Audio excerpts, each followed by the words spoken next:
I'm going to ask it in a fairly simple form and intentionally leave it open-ended so you can respond in a way that suits you. I'm interested in the relationship between the therapeutic process and the educational process, both in terms of how you think it should be, as well as in terms of how you think it is in our contemporary culture. Yes, well, for me, the educational processes, the educational methods are by the same psychotherapeutic methods, only adjusted to the special conditions of the individual or a group. But basically, they are not important differences. I think that more multidimensional, more multi-level we will have our education, less we will have necessity to treat people in a special condition and with special problems. This means I am not of this opinion that after, how I can say, reformation of our education, all psychotherapeutic problem, all troubles will go out. No. But after all, I am sure this will be very clear diminution of special cases if we will develop very largely, very deeply, very multidimensionally our system of education. A system of better education will I think, elaborate system of prophylaxis against troubles and even against, permit me such expression, special psychotherapy. Am I clear here? No, I'm not sure what the prophylactic is, and I'm not sure what the special education is that you're referring to now. I imagine that you're talking about possibility that education, perhaps especially for people who have the dynamisms that appear at, say, especially at the fourth level of development, would be qualitatively different than the education as we know it, say, within the university system now. Is that what you're referring to? The possibility that there may be special Yes, I am programs? speaking about general improving of our philosophy, models, and methods of education. I think about very large differentiation of our education, based also on principle of multidimensionality and multilevelness.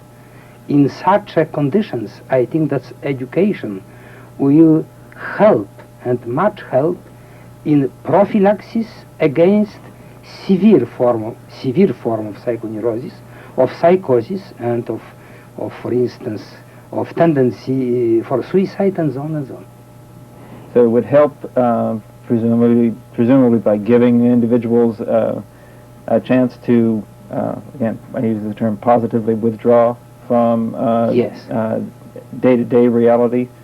In what other ways might it help? No, well, this will give chance for many people, especially sensitive people, to see their how it has value, creativity, possibility, and to help them in positive development. And through this will be such education will play a role of prophylaxis against severe forms of, I repeat, psychoneurosis and psychosis and suicide and so on. Does this also mean that, like therapy, the educational mode needs to be matched to the level of development of the individual? Surely. Does this suggest to you that perhaps there needs to be anything, a match between the individuals who teach, especially gifted, and those who show the most potential for development? No, I am rather against to elitarian school for gifted, generally speaking. But I am for preparation of teachers and educators to understand and to see in so-called homogeneous group also many gifted, many sensible, many people with high potential for development. To see them and to treat them in another manner. Because now we have very deep drama with children, with gifted children. For instance, you have children with gifted in the field of music, in the field of arts, in the field of mathematics especially. And many teachers ask from them the same level in all subjects, like in this subject, in relation to which they are gifted. And I have seen drama, I have seen not one, not 10, and not 100 suicide with such a factors in relation. Why to do this? Why not to elaborate, to create conditions where gifted children could elaborate their abilities, and when teachers will not ask them too much in relation to other subjects. Why not to be a bit and why not to understand better such a children? Why to ask for this unanimity in all objects? This is first problem. If teachers will look at this, if teachers and educators will be prepared for such a differentiated problem, I think that many drama and even many tragedies will be, well, diminished. And they are such a hundred of such a problems. This is not one problem. For instance, you have children, they are timid, and they have fear before answer in large group. And well, almost nobody from teachers and educators will understand the problem that this child in a special conditions or asked alone, well, will give much more effect, and will give much more higher answers in relation to this or another subject. I have had here many drama. I remember one student who was extremely gifted and who was, well, rejected 3 times in the university at the examination. And after multidimensional diagnosis, I asked Dean of the faculty to permit to ask him as alone. Well, and believe me, this was something incredible. He was in 2 years one of the best students in the same subject at the university.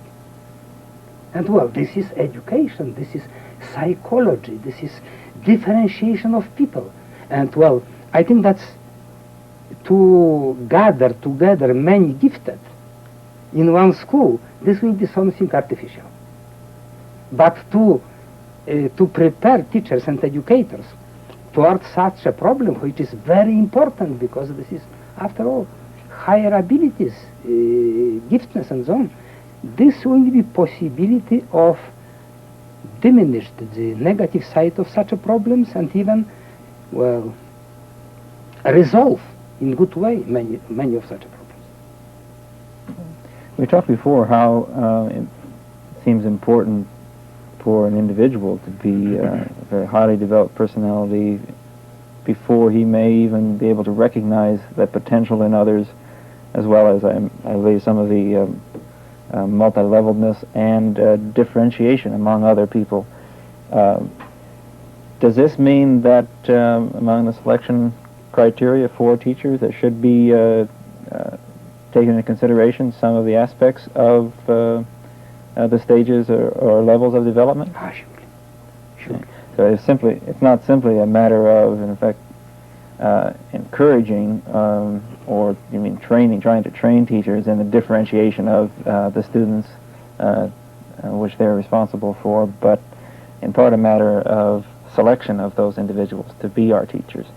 Surely, for this reason, not only in relation to teachers' education and educators' education, but also in relation to problem of preparation of appropriate psychotherapists, social workers, nurses, and so on, I always propose to organize school for mental health as separate school, academic school, or as a faculty or even small department, and to show how people with program of mental health, this means general problems of mental health and mental hygiene, chosen problem of psychopathology, educational psychology, developmental psychology, social work, sociology, and many things, and primarily this education people toward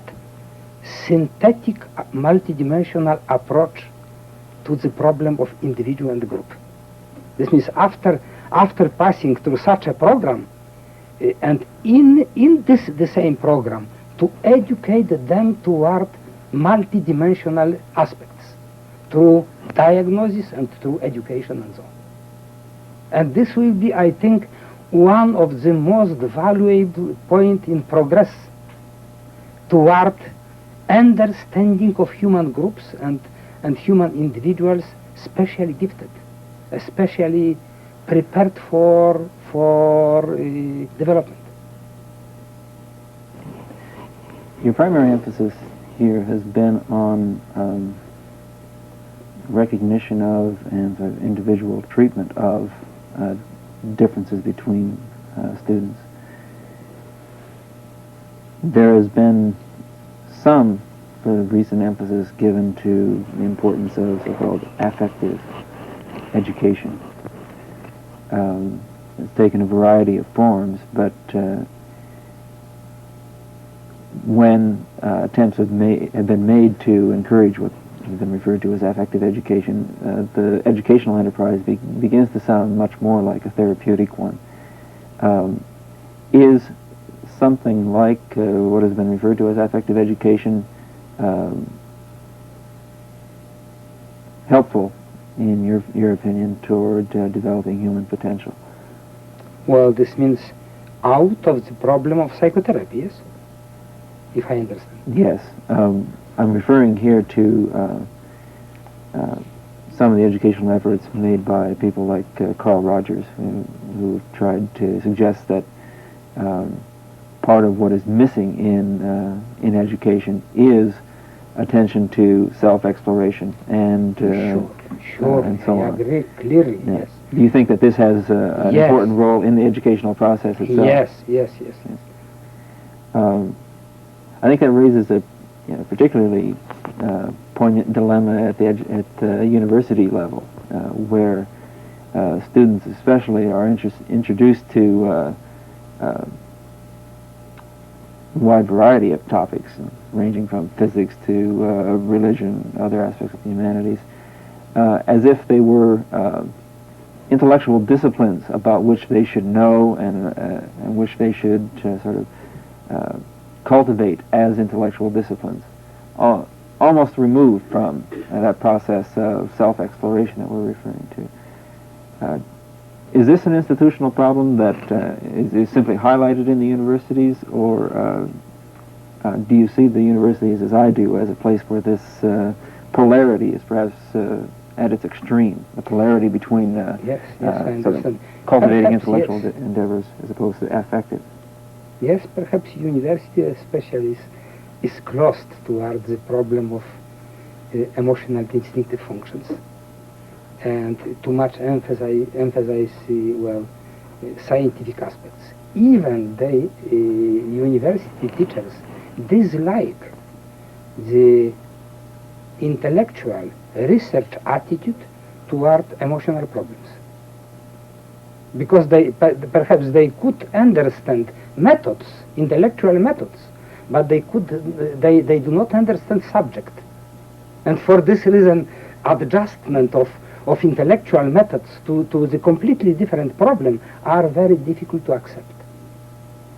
But well. Excuse me, would you, just on a tangent for a moment, would you make a very firm distinction between, say, the natural as opposed to the social sciences and the humanities, or between the, say, exact sciences versus the inexact sciences? Do you feel that a useful distinction, or does that, in fact, go counter your... No. I do not think so. This is exact. I think that we can have the same, how we can say, strictness, clearness, for instance, in humanistic psychology, like in physiology. But this kind of strictness will be of another, perhaps, of another kind.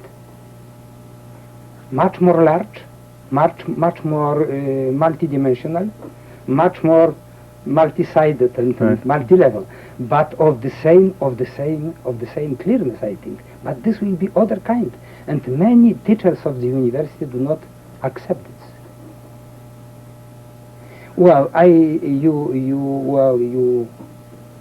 you discussed, Professor, this problem, which is for me dramatic, even, excuse me for such expression, tragical. I think that mostly of the university teacher, especially in education, in psychology, present one-sided attitude. And I can say even terribly one-sided. I think that they are lacking this attitude of subject-object toward oneself.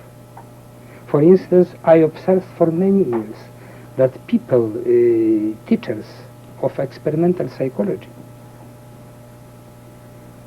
teachers of behavioristic psychology, do not have almost any ability to do diagnosis of individual with many troubles or diagnosis of group. This means they are, I suppose, in something like abstractive space. They are very clever, they are very intelligent, but this field is in abstraction from the life. And through this point, even I try to explain. I am not sure I am right, I have right, but this rather negative attitude of experimental psychologists and even some of behavioristic psychologists in relation to clinical psychology. Because, well, I perhaps they are, but I never found people representing narrow field of experimental psychology and behavioristic psychology, which is apt to do good multidimensional diagnosis of the problem. And I am asking myself where we are. Why such a negative attitude toward clinical psychology? As you talk about that, I'm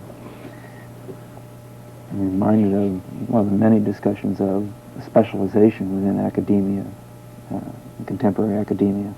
Is your suggestion that perhaps within a university setting we need some professors and people in positions to teach who are generalists of some sort? This means I am not against specialization in some fields of science, surely. For instance, mathematics, for instance, technology and physics and so on and so on. I am not against IUP, in erroneous way, but I think about how I can say, biological, biopsychological, biohumanistic sciences. As Monakov told us, all psychology means large biology. Well, and here we should have a very large, multidimensional, and not very limited field of interests. After all, if we are not good candidates for teaching teaching psychology, education, psychopathology, and so on for human beings, for students. And well, excuse me, please. I want connect this with my discussion with you. I think that with such opinions, I am always in a bit of danger. And this explains some resistance toward such a theory. May I express some of that resistance for a moment? Yes. It seems to me that what you're doing is sort of in a tradition which is becoming more and more respectable. We see a man like Wilhelm Reich, for example, applying his psychology to politics and institutions, and more recently Marcuse and others. Isn't there something that, from a very, I guess, abstract or academic side, that might be called sort of psychologicalization or psychologizing in some way? Isn't there a tendency that, for example, the way institutions are organized is to some extent a function of the development of individuals? But surely there is also something over and above that. There is the various institutions as they've been historically formed, as they surround themselves, as groups of people in these institutions surround themselves according to certain principles. Would you be prepared to apply the theory of positive integration, the idea of development, to institutions as readily as you would to people? To history as readily as you would to people? Surely and clearly, but I am not sure if some institution will accept this. This means I proposed for about 30 years already to organize some small institution in which we can do research from multidimensional, multi-level points of view, where we can do our clinical psychology, where we can do psychotherapy and so on, without too great amount of money, and to look at and to show the work and result by this principle of positive psychic infection. Mm-hmm. But this is something society feels something even here, something like dangerous factor. Is that almost like resistance in I think so, because this is so easy. For instance, with my experience. After all, I have rather multidimensional and large experience. Why to resist toward giving me, for instance, liberty to organize something like such an institution, and to show or stimulate terrible critics. After all, with my experience, this is better to be in silence and not to be, not to go toward criticism of many, and mm-hmm. not to risk. And I was risky in this. I wanted to show such a things. And this was in beginning very good. And even we observed, in my opinion, very high effects. But after, this was like Europe, something like destiny, wars, terrible wars, a new system of politics and so on. And all this disappeared. Here in Canada, I always presented such a projects. And this was possibility. Even we have been very near to create such an institute. Mm-hmm. But in the last month or weeks, somebody who was very great, how I can say, not potential for development, but potential to decide something, was against. Why? For the benefit of society. Why to be against? But this is something in human beings like negative resistance. I believe the resistance is on the increase now. And my impression was that perhaps in the late 60s, the emphasis on Maslow's concept of psyche and management, and there's some of the suggestions for institutional change, including educational institutions, met with resistance, but also with some reception. But more recently, I think especially educational administrators have begun to reconsider the politics of being administrators, and within that orientation begun to move away from what they refer to as the soft-nosed human relations approach, in favor of the greater efficiency that they imagine is one of the high priorities now within complex organizations. Yes. I think this is something that is a frequent response to plans or attempts to change institutional patterns, and that is, institutions are doing something and they have to be organized in a fairly sort of inhuman way, because otherwise they won't be able to perform efficiently if they aren't so organized. How do you respond to an argument like that? Well, and even perhaps you permit me to say this, that in this country this is surely, in my opinion, better in comparison with others. In others country this is even less possibility to advance something. Well, I agree with you, with your essence of your question. That I can only say. So, does that mean that there is some basic incompatibility between, say, functioning within an efficient organization and developing within an organization as a human being? There's a basic incompatibility there? But this depends what we mean by efficiency, Efficiency, for instance, is, well, externally seen effectivity, productivity, accomplishment of interest of many clever people and so on. And efficiency could be understood like creativity, like development. And this is, I think, social fight between one attitude and another. For me, this is very clear, as we discussed the problem of psychoneurotics and psychopaths and normal people and so on. This is interplay of many groups. Would you see an inherent contradiction, for example, between recent reports in education, even in this province, that would advocate equal opportunity for education as it's presently practiced in say, most of North America, and the use of such terms which are vaguely used as actualization? In other words, there's an attempt to, I think, apply education across the board to everyone, and at the same time to recognize that people should, via this education process, actualize, whatever that might mean, their own potential. It seems to me there might be some inherent contradiction there from your perspective.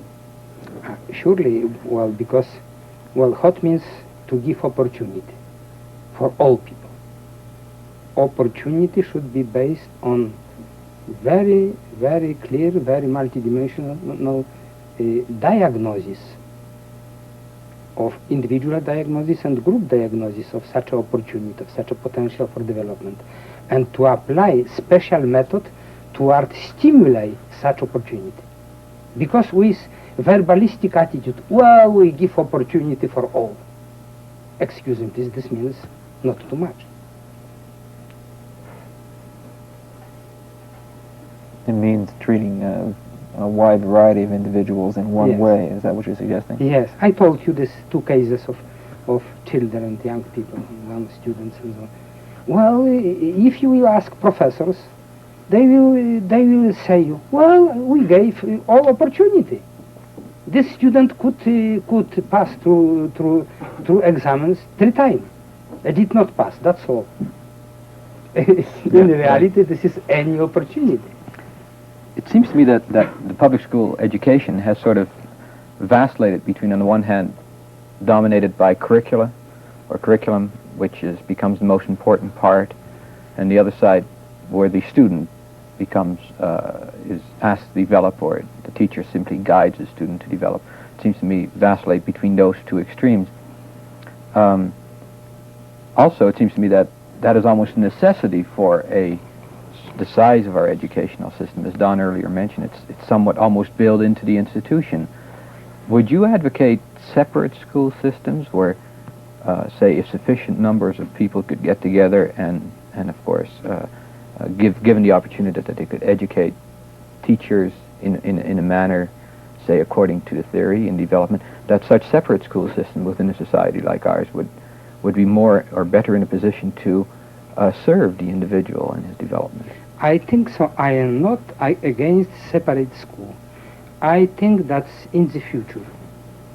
Well, I cannot say how long will be this future, but well, 100 or 200 or 300 years, the problem of separate school will be diminished like a problem. But now I am not against, but I am for very different level and kind of preparation of teacher in each group of separate schools. This is obligatory high level of preparation for teaching, for education in schools, and this exists in a very small extent. I am not sure I am clear here. This means not against kind of separate school, but against insufficient preparation of teachers and educators in all schools. Okay, but there seems to be a sort of inherent clash here, because I think in our previous discussions, we have seen that much of our society and the controlling aspects of society are controlled by people who lack this type of development. Hence, it seems to me that an institution like education, which is a particularly domineering institution in our society, would also be governed by this type of person. So it seems to me that as an alternative, and you mentioned earlier when you were speaking about a reformation rather than a revolution in institutions, that it requires almost for people to move out of a public school system into private institutions in order to attain what they need, what they desire. Yes, in some extent, yes. And for this reason, I come back to my proposition of a special institution in all fields, in parental life, in school life, at the university, in professional life, and so on, in industry, of small institution which could act as centers for positive infection.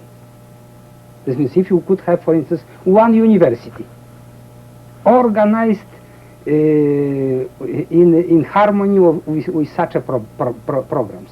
If we could have in Edmonton, for instance, one center, prophylactic center, like mental health center, but on the basis of this, one mental hospital, some schools, well, they could act through such a positive infection. And this is one possibility. And this is answer for your question, for your very important question, I think. To find some group of friends, they could begin such a work and act through positive infection. But I can say that societies and many decisive factors will dislike this, even if such a sentence will give plenty of effects. This is something tragical.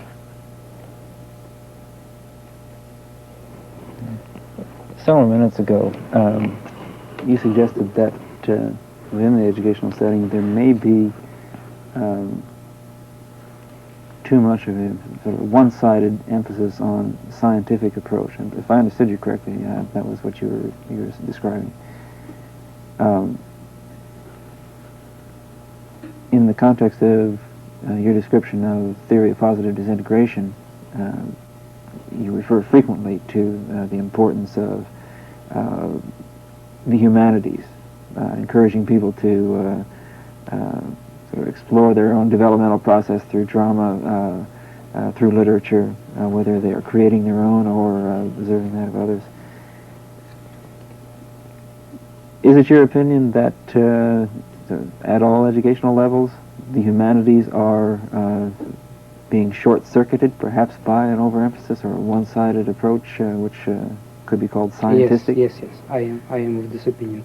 This means, could you be so kind not to remind that, well, I am never against natural sciences or very strict program of research and so on. After all, I am, for my preparation, neurologist, psychiatrist, and I spent it many times in laboratories like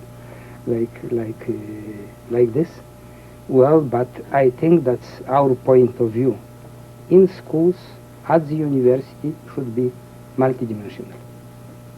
This means not in such a condition that's like many American universities, and even European universities and Canadian, that's, well, this is prevalence of one direction and of one field, of psychology, with special attitude of psychologist or pedagogist or psychiatrist and so on. I think there are two this ways. Would be, if you permit me for aggressivity. I dislike the term destroyed, but after all, diminished and well, put out from our programs. It seems that there are two ways to talk about multiple aspects of the educational process. One is to emphasize sort of heterogeneity of the subject matter that an individual has access to and is able to concentrate on, ranging from the humanities, the social sciences, to the natural sciences. I'm more concerned right now about the possibility that in areas like history and the study of the arts, there is something like a scientific attitude being introduced into the educational setting, encouraging students perhaps more than, at least in my judgment, is necessary to adopt an objective approach to the study of literature, for example, and in effect asking them to leave themselves out of it. Is your impression like mine that this is a prevalent attitude even within the instruction of the humanities? Yes. This means I agree with you. This means my point, most important point, is that we should adjust our programs to special abilities and potential of individuals and of a group of children and young people. Without this, we will have failure after failure. And this is one point, basic point, such a point, that we have so many people, they do not want to finish university studies. And even they do not want to finish high school studies. And many movement like negative current of hippies, because I see positive also, very clearly positive. And for instance, this pathological aspects of narcomania and so on, is among others guided, among others, by this problem.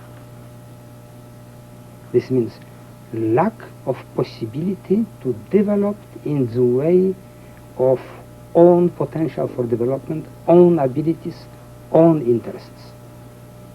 This is something like different kind of revolution toward something rigid, something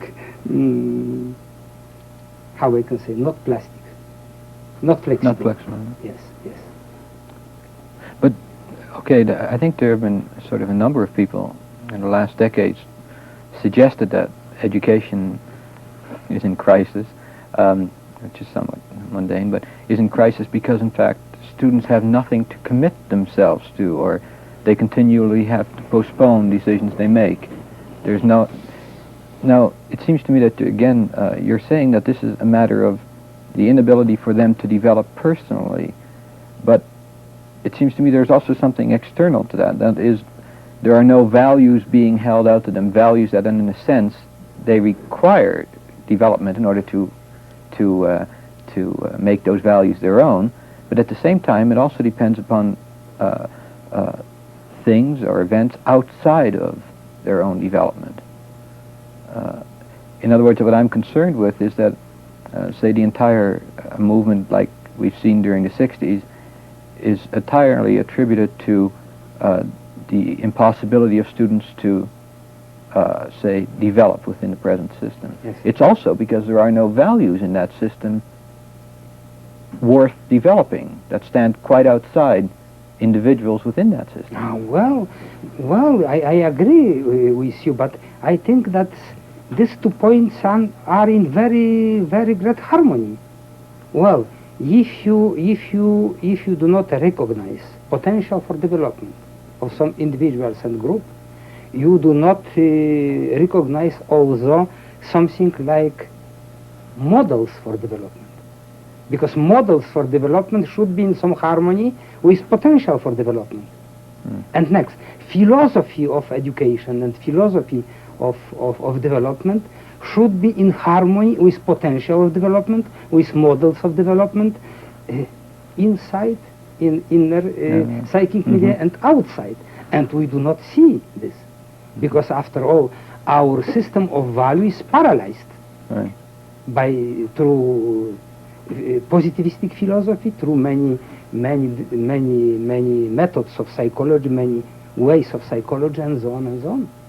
This is a relativistic philosophy, relativistic psychology, relativistic attitude in education, and so on. And I think that we are before something like epoch to come back to something like system of anti-relativistic philosophy. This means models, philosophy, and potential. They are together all. Well, by this I agree with you. I'd like to just go off a little bit from the line that we've been following. And you've mentioned the word prophylactic earlier. Yes. I wonder if I could pursue that a little more. Presumably, psychoneurotic symptoms or psychoneurotic development, disintegration, is prophylactic towards what? Mental illness? Does it immunize people against mental illness? Psychosis, yes. Towards if they are not very severe psychoneurosis, and if they meet some help, well, they create very strong system of prophylaxis. But you know, even in treatment of mentally ill, you can have something like methods of prophylaxis. But in relation to our methods of treatment, we never, excuse me for such an expression, we never commit prophylaxis.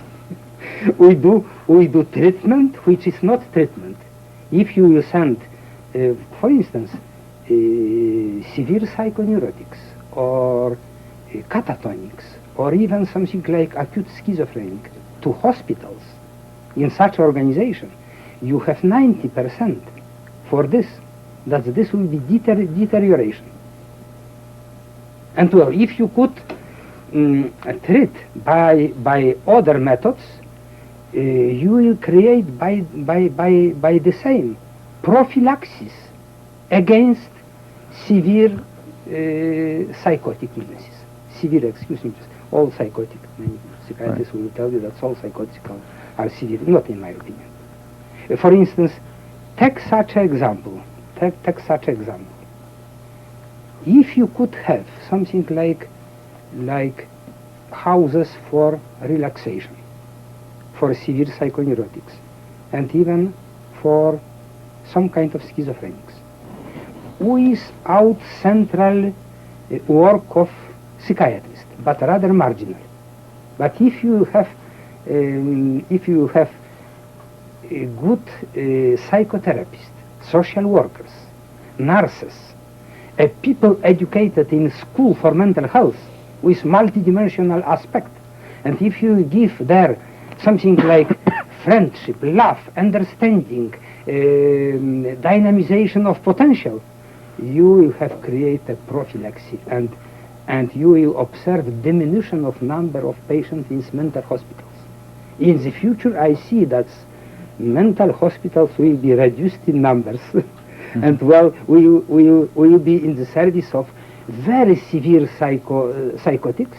This means organic psychosis and dementia, and something like this, and some chronic schizophrenics. But for mostly of people, this will be not necessary. If you elaborate system of outpatient departments, but with people like I presented to you, if you will organize such a, if you permit me, houses for relaxation with such organization, or well, mostly of mental hospital will be not necessary or reduced to a number of 15-20% of until now existing patients. If you will see such a look at such a hospitals like I have seen, and in Quebec and in Montreal and even here in West Canada with, for instance, 2,000 patients, 3,000 patients. This is monster. This is something completely against any treatment and any prophylaxis.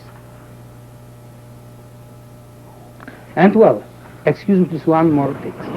I observed here, well, many articles in journals against something like treatment on mental patients in hospitals and so on. And here was created a special commission. Mm-hmm. This commission, I cannot be sure, but work about 1 year or 1 year and a half, and gave something like, how I can say, like indications. And as I observe, nothing was changed after such a commissions and conclusions. This means commission is created to introduce some peace in attitude of readers and of journalists and so on. And after some time, well, all is going in the same way. And one more thing, psychologically very important. The members of such a commissions are coming from the same old, terrible hospitals, and all badly, directed outpatient departments. They are the same people. They are responsible for low level. And what kind of conclusion they will give? Some small conclusions without any importance. Well, for this reason I emphasize this small centers with action through positive infection. Because society will see something. Society will see clearly. As society sees difference between one psychiatrist and another, one psychologist and another, one teacher and another, and have, I can say, trust for some kind of psychiatrists and psychologists and teachers, and mistrust to others. I hope society sees it, because we have such coy phrases around, like healthy mind, healthy body, or health is the absence of disease, and or health is being perfectly adjusted to your society. Do you sincerely hope that we can ever overcome that type of perspective? This means the type of adjustment. Yes, yeah. To society. Health is adjustment. Healthy. Well, this exists such a real fact. Healthy adjustment means partial positive maladjustment and partial adjustment toward hierarchy of aims in relation to development. Yes. If you understand your society, if you are not angry always toward society, if you have a mild attitude toward many, even errors and difficulties, if you like society, and in the same time you are positively maladjusted, and you are searching for higher level of values, and you educate people in this way, you are perfectly partially adjusted and partially maladjusted, positively maladjusted. Okay. Professor Dabrowski, if we are to, say, discuss another aspect of the educational process, what do you feel are the parental roles in the educational process? No, very large and very deep. Only, you know, parentalhood is the most common phenomenon in life, and parentalhood is not based in mostly of cases on something like reflective, like elaborated, like of higher level, like based on subject-object in ourselves. But this is based in mostly of cases of very primitive instinctual drives. And mostly of marriages are realized by this way. We have not sufficient schools on the high level for parents or for candidates for parents. No. This is how I can say, in some extent primitive, sensual, instinctive tendency. And well, if this tendency will diminish and elaborate toward much more reflective, much more reflective, much more self-conscious, well, parentalhood will be the most, parents will be the most valuable factor in education. Now they are not. Some families are beautiful and very good and very conscious, and mostly are present no very high value. How are parents then supposed to set up, or let's say prepare their children for an institutional process, as you have suggested? How are parents to do this? No, you know, always this is problem of selection. Some parenthood, some parents should act through positive infection, to give something like not artificial but natural model of parenthood, of education, and so on. And this is I am very glad that this is always acting in history, but this is not sufficient. Now we should help to this attitude through something like institutional help, through school for parents, but not superficially organized. You know, the superficiality is less valued than to do nothing.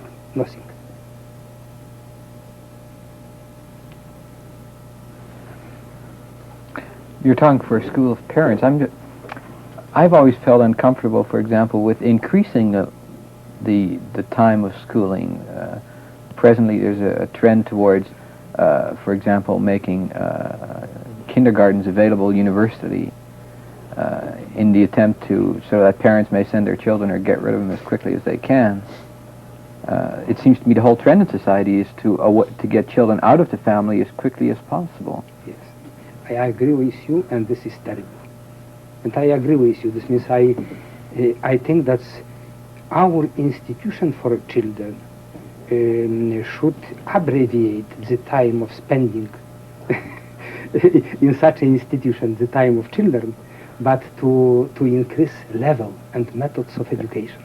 And I think that's with something like education of candidates for marriage and of parents, I think that children should be more at the house, and more in group of playmates, and more in the nature, and more, well, but not to be in institutions.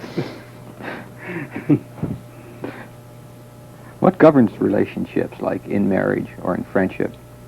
I think it's very easy to say, or society has said, especially very recently, the emphasis has been on the term love.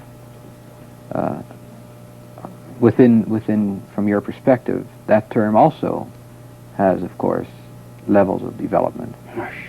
But does love, in fact, govern all these relationships equally, or in some sense? How are relationships in our society governed? By what are they governed? Well, I can say only one thing. That's well, I presented my point of view here. That's unification of term of love or aggressivity and of friendship, of sympathy, means not something important. I think that multi-levelness of such notions means much more. This means difference between primitive sexual drive and love on a higher level means something completely different. That's well as we discuss Socratic irony means completely something completely different than brutal aggressivity. That's friendship. Friendship. Well, we like to use such words. So he's in very easy and very good friendship. This means nothing. Nothing. This is superficial sympathy, which can be changed in 5 minutes, in 2 hours, in a few days, in few weeks, and that will be ended. And friendship on the higher level, this will be school of something like necessary for higher development. And this is something completely different. And I think that we are sufficiently mature to introduce something like definite changes in our notions and terminology. Even for such a notion like love, we should perhaps elaborate many terms. Does ethics, which traditionally, is a field of study in philosophy, become almost an empirical science now? I mean, do you see the possibility of building an ethics on a theory of development, of psychological development? Surely, very clearly. And this is this approach that we can, from the called subjective field, elaborate field which could be treated yes, by empirical method, by scientific method, and but by this scientific approach, this will be more comprehension between many group of scientists and so on. If you will surely apply, for instance, your scientific methods, your testing in relation to field of emotional instinctive functions, I think this will be very great victory, and this will be something very important toward approaching of natural science, strict science, and so-called humanistic sciences. Well, I'm not sure I'm clear here. No, I find it very interesting. I mean, I also see that the possibility for aesthetics, for example, being based on that. Surely, all fields of emotional instinctive functions. Because this point of view approach this large field of emotional instinctive functions toward intellectual functions and collaboration with intellectual and, if you permit me, and emotional methods, emotional in quotation mark. Right, but now what happens is that we should, I guess, from the theory's perspective, is look at art and even the products of science, of course, but art in particularly, the ethics that governs the society, because it will give us an indication of the developmental level of that society as well. Surely, and this is in preparation. I do this with one of my colleagues. This means multi-levelness adapted to society and social group and society. This means adapted to parenthood, toward school life, politics, industry, other professional works, and so on. So psychologists would have a real role in, say, the study of history or the study of aesthetics. Surely. This is enlargement, I can say, very great enlargement of interest and possibility of work for psychologists, for educators, and so on. But I think that in the first years, this will be difficult. Impossible. Yeah, I was going to say the same thing. You think psychologists From resisted many your theory? sides. Wait till you try the From historian. many sides. Thank you very much. Oh, please. Is that so?